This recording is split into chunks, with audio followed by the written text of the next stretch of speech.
Navneet Baldiya case મામલામાં હવે 1 ફેબ્રુઆરીએ ભાવનગર ખાતે કોળી સમાજનું સંમેલન મળવા જઈ રહ્યું છે, જેને લઈને આ સંમેલન થકી એક શક્તિ પ્રદર્શન કરવામાં આવશે। સરકારને સમાજની તાકાત દેખાડવામાં આવી શકે છે, કેમ કે હવે આ ઘટનામાં 23 દિવસ જેટલો સમય વીતી ચૂક્યો છે અને કોળી સમાજના આગેવાનો જે સતત નારાજ જોવા મળી રહ્યા છે, ત્યારે શું આ આગેવાને ચીમકી ઉચ્ચારી છે ને શું યાદ કરાવ્યું છે, વિગતે વાત કરીએ। વૈષ્ણવજન તો તેને કહીએ જે પીડ પરાઈ જાનાને રે। નમસ્કાર દર્શક મિત્રો, નવજીવન ન્યૂઝમાં આપનું સ્વાગત છે। હું છું ફૈઝાન।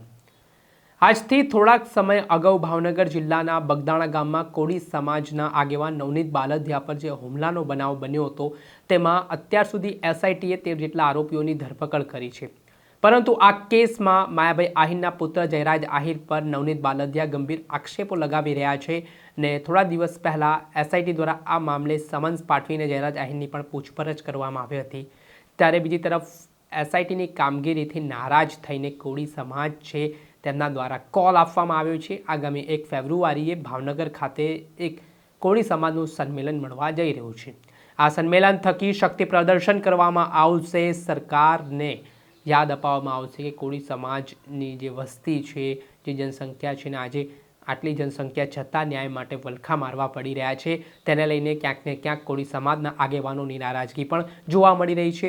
ને આના સંદર્ભમાં વિશ્વ કોળી ઠાકોર સમાજ એકતા મહાસંઘના જે આગેવાન છે, રાષ્ટ્રીય યુવા અધ્યક્ષ છે શૈલેષ મેર, તેમની પ્રતિક્રિયા સામે આવી છે, જેમાં તેઓ કહી રહ્યા છે કે જ્યારે 2016માં પાટીદાર સમાજનું અનામત આંદોલન ચાલતું હતું, ત્યારે 10% પાટીદાર સમાજના લોકોએ આખા ગુજરાતને હચમચાવી નાખ્યો હતો।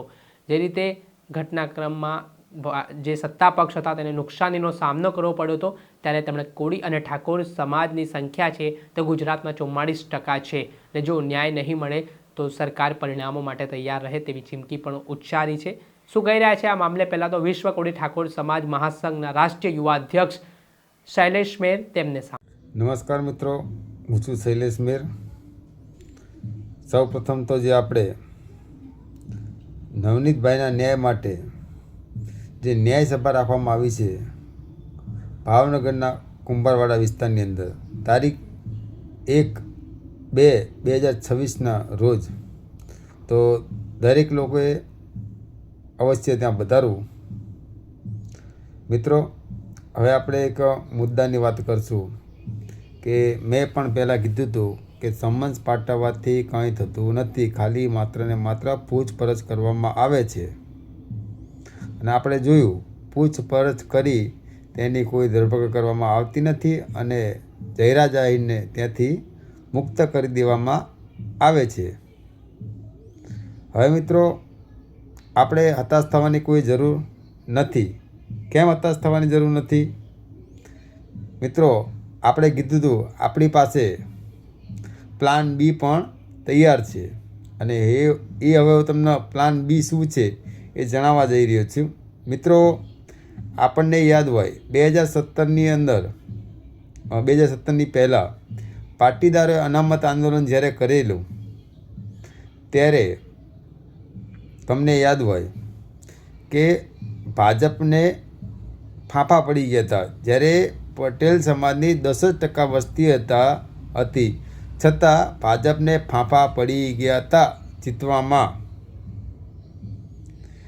મિત્રો, આજે તો આપણા કોળી ઠાકોર સમાજની 44% વસ્તી છે, બરાબર?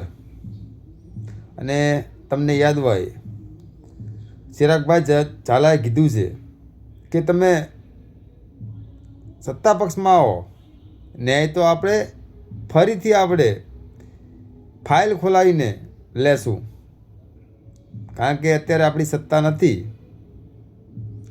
આપણા સત્તામાં કોઈ ગૃહમંત્રી કોઈ મુખ્યમંત્રી નથી।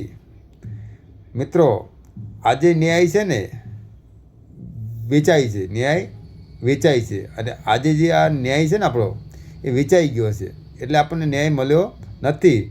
પણ બાબા સાહેબ આંબેડકરે જે આપણને એક હથિયાર આપી છે, એ હથિયાર કયું?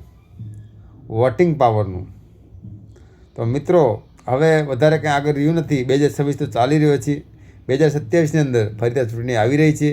હમણાં તાલુકા પંચાયત, જિલ્લા પંચાયતની ચૂંટણી ચાલી રહી છે ત્રીજા મહિનાની આજુબાજુ. તો મિત્રો આપણે હવે એક જ આપણું શસ્ત્ર, એ છે આપણો વોટ. આપણા વોટની વેલ્યુ શું છે એ આપણે હવે દેખાડવાનો સમય આવી ગયો છે. મિત્રો આપણે જો ન્યાય જોતો હશે ને તો સત્તામાં આવવું પડશે. અને હવે સમય આવી ગયો છે. જ્યારે 10% વસ્તીવાળા જો સરકારને ફાંફા પડાવી દેતા હોય તો આપણે તો 44% વાળા છીએ, બરાબર? એટલે આપણે હતાશ થવાની કોઈ જરૂર નથી. આપણો પ્લાન બી તૈયાર છે અને એના માટે તમે તૈયાર થઈ જાઓ અત્યારથી. જો દરેક ગામમાંથી 10 માણસો ખાલી મહેનત કરશે ને એટલે 100% આપણે પરિણામ લાવી શકશું. કારણ કે આપણે જ આ લોકોને મોટા કર્યા છે અને આપણને જ અત્યારે મતલબ કે પરેશાન કરી રહ્યા છે. કારણ કે આજે કોઈ પણ એવા ગામ ના હોય કે જ્યાં કોળી સમાજ ના વસતો હોય. અને આપણે ઘણા એવા ગામ જોયા કે 80-90% વસ્તી આપણી હોય છતાં અન્ય સમાજના સરપંચ હોય છે, બરાબર? એટલે મિત્રો હવે આપણે કરવાનું નથી. આપણો વોટ આપણા સમાજને, બસ. ચાહે નવી પાર્ટી બનાવવી પડે તો પણ ભલે. જો નવી પાર્ટી આવે તો સારું જ છે. બાકી તમારે આપણને જે અન્યાય કર્યો છે એ પાર્ટી સિવાય તમને જે પણ સારી પાર્ટી લાગે, આપણા સમાજ હોય ત્યાં આપણો જે વોટ આપવાનો અધિકાર છે તેનો સદુપયોગ કરવાનો છે. જય માનતા, જય કોળી સમાજ. સાંભળો, આપણે સાંભળ્યા હતા કોળી સમાજના આગેવાન શૈલેષ મેર. તેઓ કહી રહ્યા છે કે આટલા દિવસો વીતી ગયા છે ને દરેક જગ્યાથી ફોન આવી રહ્યા છે ન્યાય માટે, ને હજી સુધી ન્યાય નથી મળી રહ્યો. ત્યારે તેમણે આજે ન્યાય સભા મળવાની છે ભાવનગર ખાતે. ત્યાં મોટી સંખ્યામાં લોકોને ઉમટવા માટે આહવાન કર્યું છે. દરેક ગામમાંથી 10-10, 20-20 લોકો પણ આવશે તો મોટી સંખ્યામાં લોકો ત્યાં પહોંચશે તેવું તેઓ જણાવી રહ્યા છે વિડીયોમાં.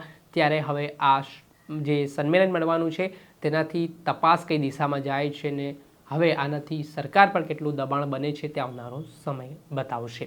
દર્શક મિત્રો, આવા જ નવા વિડીયો સાથે આપણે માહિતગાર કરતા રહીશું. એટલે નવજીવન ન્યૂઝ જોતા રહો.